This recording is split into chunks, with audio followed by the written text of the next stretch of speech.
और जब aunty Sunday को यहाँ आई और चर्च में बैठी आराधना किया और हमने प्रार्थना किया और प्रभु ने आंटी को छू के चंगा किया। आज 9 महीने हो गया है और आंटी ने दवाई छोड़ा और अब कभी मिर्गी का दौरा नहीं पड़ा।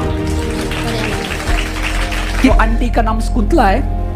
आंटी आप कितने साल से बीमार थे और आपको क्या बीमारी थी? बीमार थी जी। हाँ जी, और क्या बीमारी थी? दौरे की।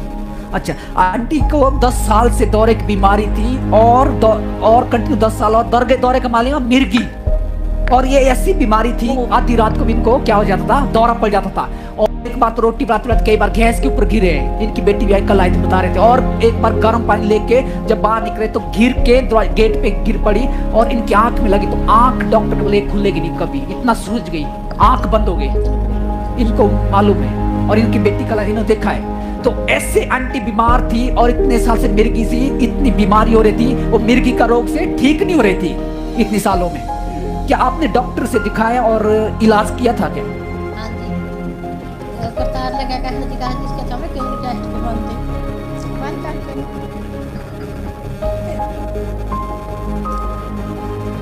ओके, आंटी जो है डॉक्टर के पास ले गया। परिवार जब 10 साल से इलाज कर करके नहीं हो रहा है तो डॉक्टर के पास ले गया। और जब डॉक्टर के पास ले गया, जब ज्यादा बीमार है तो डॉक्टर ने इलाज के लिए इसका टेस्ट करो। जब टेस्ट के लिए ले गए, टेस्ट कराया तो वहाँ मिर्गी की बीमारी है। तो उसके बाद सिटी स्कैन कराया वहाँ पंचकुला जाके, सिटी स्कैन वही बीमारी आई। तो वहाँ डॉक्टर ने क्या बताया इनके लिए कि आज से आप खाना नहीं खाना है, सिर्फ एक रोटी और मूंग और मसूर की दाल, एक रोटी और मूंग मसूर की दाल डेली इनको खाने के लिए। और दवाई का पूरा थैला इनको दिया गया और दवाई हर दिन खाना है।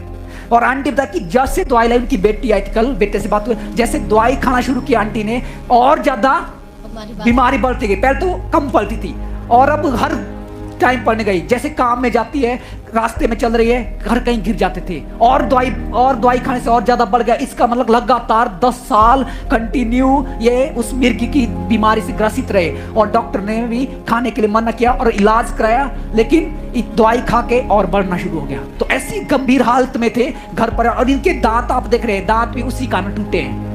गिर का टूटे जी मेरे दांत सारे, वो बार कहीं भी पलटा था। तो ऐसे हालात था।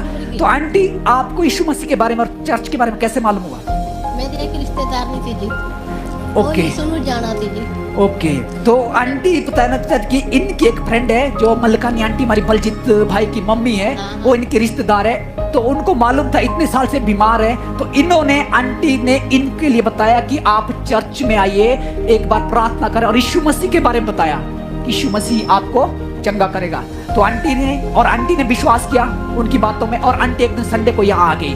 और जब आंटी संडे को यहाँ आई और चर्च में बैठी आराधना किया और हमने प्रार्थना किया और प्रभु ने आंटी को छू के चंगा किया। आज 9 महीने हो गया है और आंटी ने दवाई छोड़ा और अब कभी मिर्गी का दौरा नहीं पड़ा। और दवाइयां सारी उठा के फेंक दिया। अब बिल्कुल दवाई नहीं खा रहे 9 महीने से। वो प्रभु की महिमा है। प्रभु ऐसे काम करता है जब हम विश्वास करते हैं। हालेलुया। तो प्रभु की महिमा हो। इस सुंदर गवाहियों के लिए जो दुआई आज सुना, अद्भुत काम करने वाला खुदा है और आपके जीवन में ऐसे काम करेगा। लेकिन हमारे जीवन में विश्वास होना चाहिए। तो आंटी ने विश्वास किया और अभी बपतिस्मा लिया पिछले हफ्ते और अब विश्वास में बहुत अच्छे से बढ़ रहे हैं। प्रभु आपको आशीष दे। आंटी इसी तरह विश्वास में बढ़े, आपकी गवाही की तरह प्रभु आप सबको आशीष दे। जिस दिन तक जी मेरे पास्टर जी ने मैं करा प्रे करवाई, यो कह रहा भी आंटी दवाई पर भी मैं तेरी प्रार्थना करूंगा। चल जी ने प्रार्थना करी। उस दिन ते तो मैं जमी छड़ दी थी दवाई, जमी नहीं मैं खाऊं। तो इन्हें इन्नी प्रार्थना करी मेरे पर, बेचारे ने सुनते नहीं कभी मेरे लवाई दारू की इसकी दौरे ही की प्रार्थना करे करा था। मन प्रभु ने आज चुनिया जी और चंगा किया है। आज मैं सही सलामत खड़ी। आमीन आमीन। मेरे पास्टर जी का बहुत बहुत धन्यवाद। चलो प्रभु का धन्यवाद हो इस सुंदर गवाही के लिए। एक बार